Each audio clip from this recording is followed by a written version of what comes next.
Ang pag-aralan natin ngayon ay close observation. Doon sa persecutions na ating pinag-aralan, God decided suddenly doon sa close observation.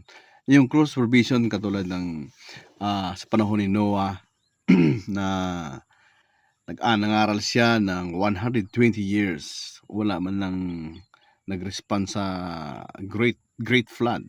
Ngayon, ang close observation gawa na yung ark.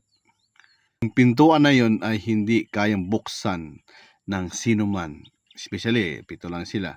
Ito ay hindi kaya ng 7 tao.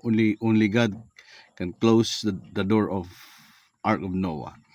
Kaya doon sa door na yon ay yung symbolize na it is close of provisions. Ang awa ng Diyos, wala na siyang bibigay ng panahon para sa mga taong magsisisi. Kasi those time na nangyari sa mga tao na pinipersecute, yun yung decision kung saan ka papunta, sa Panginoon ba o doon sa tao.